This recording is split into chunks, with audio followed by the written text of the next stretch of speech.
Tom Barrack founded Connolly Capital back in 1990 with support from Robert Bass and GE Capital. And since then, he's grown it into a $22 billion company, making investments around the world, largely in real estate, but increasingly in a diverse set of assets.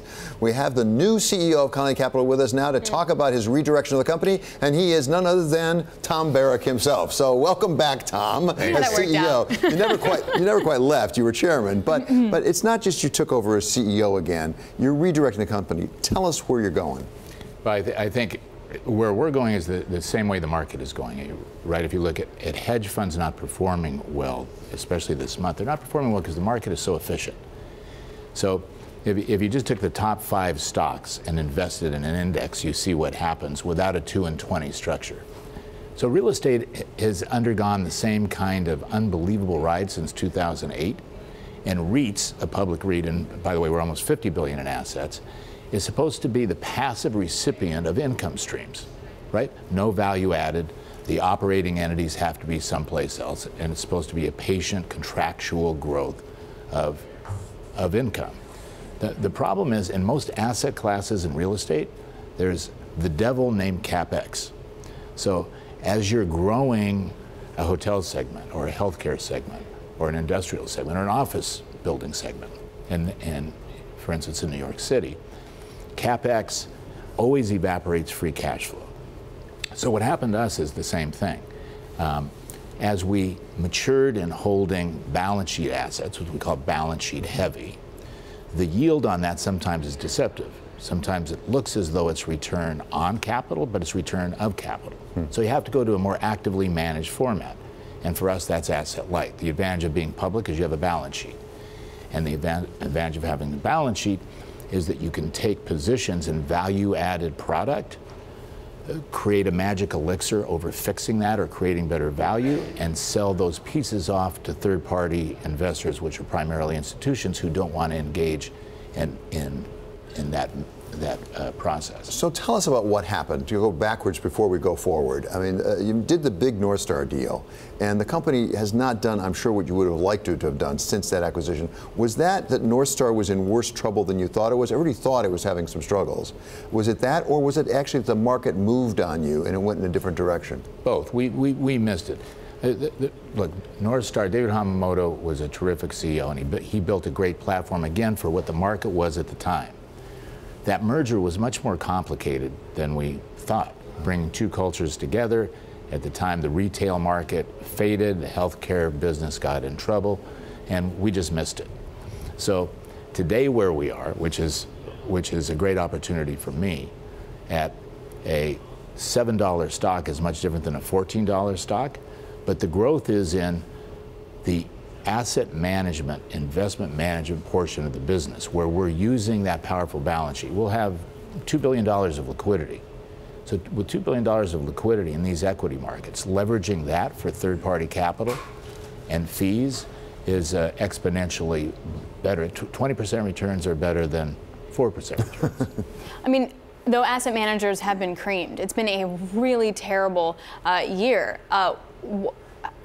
Is it a buyer's market? Is it a seller's market? Like, how do you grow it? Did you go and just pick up companies that are going to fail anyway, or that are seeing a lot of outflows? Or how do you compete in an industry that is seeing outflows anywhere you look? Well, the buyout market, number one, there's a flood of liquidity, right?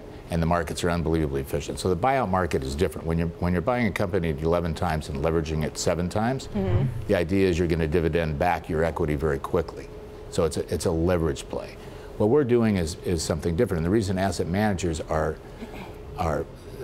behind the 8 ball a bit is there's no value in the public markets for carry, for promote. We all used to live on promote, right? The business was not an asset management business, it was a total return business. So you buy an asset over a 3-year period of closed-end funds, you put management in and you recycle the company or the assets, and you sell them in year 5 or year 6. And the promotional interest of that was primarily the main consideration of that management group. Now today the market looks and says, we want long-term contractual fees, and we'll give you a 15 times multiple on those fees. And of course, institutions are becoming smarter and better. Fees are coming down. They don't really like funds. They like co-investment. You have a smarter group of people in sovereign wealth funds. You have a smarter group of people in public and corporate pension funds. And they want to make investments directly with someone like us that has a balance sheet and say, we'll put 20% of our own capital side by side with you on a less fee-intensive business. But it's hard to recreate a Blackstone. It's hard to recreate Carlyle, an Apollo. Those entities that started in 1990 really were in search of themselves. They were deals. Now they've grown up into the latter day investors, and everybody will morph into something else. KKR. KKR uses a balance sheet. It uses a balance sheet very intelligently. You have a TPG that doesn't have a balance sheet, and they're very intelligent. So it's this race for what is the next type of asset manager. But I think the market mistakes continuing contractual fees for promote. I would concentrate more on promote. The management teams that really want to make money are concentrated on the promote. As you just went through that litany, there's a lot of competition in this area. There are a lot of people trying to do this. What is your competitive advantage? What is it that you see in the marketplace that other people are missing? Well, our competitive advantage as a company is the balance sheet. So the closed-end funds can only acquire assets within these commingled entities. So the breadth of how quickly they move is less. And the other thing is it's a long line relationship business. Like all of these businesses, when you're relying on third-party investors and shareholders, you gain reputational capital in tiny inches over decades, and you lose it in an afternoon. So at a moment like this, it's a time to monetize, keep the dividend strong, move to liquidity. There's going to be fissures that break in these markets, and when those fissures break, you take advantage of them in that marketplace without overpaying in an environment that's so efficient that it's priced to perfection.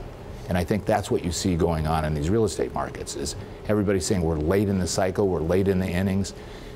You can't eat core FFO or AFFO, you only eat cash flow. So how do you generate cash flow? And that's the difference. I think those will be the winners. The industry that you're describing would really lend itself to an activist investor at the end of the day to kind of clean it up. Anyone interested in Colony on an activist level? Not really. These are very difficult for activist investors because the assets go up and down in the elevator every afternoon. So if you look at Blackstone, for instance, which has been the gold standard, and Steve Schwarzman and John Gray and Tony James have done a fantastic job. Without them at the helm to blend into another entity or consolidate or merge with another private equity firm doesn't make much sense because the assets really aren't on the balance sheet. The assets are on the Christmas tree of the ornaments that are on the balance sheet. So I don't think anybody's very concerned about activism. There will be consolidation. There will be, look, investor distribution and this liquidity market, when you see what happens to private equity, these institutions have to reach to private equity and real estate to match their actuarial returns. There's no way in a continuing market that they're going to meet their actuarial returns. So let's talk geography for a minute. On both ends, where will funds come from? Where you're looking for co-investors, where will that come from? What parts of the world? And where will you be looking to invest assets into? So public pension funds in the U.S. have to continue to invest in alternative assets. That's a long process for them to decide where and how, and they're consolidating their managers. Sovereign wealth funds have become unbelievably sophisticated. QIA, the sovereign wealth fund of Qatar, at the top of the PIF in Saudi Arabia, which we've heard a lot about, DIA in Abu Dhabi, Temasek, Capital Land, the Northern European countries. The Canadians are so good and so smart. The liquidity is epic.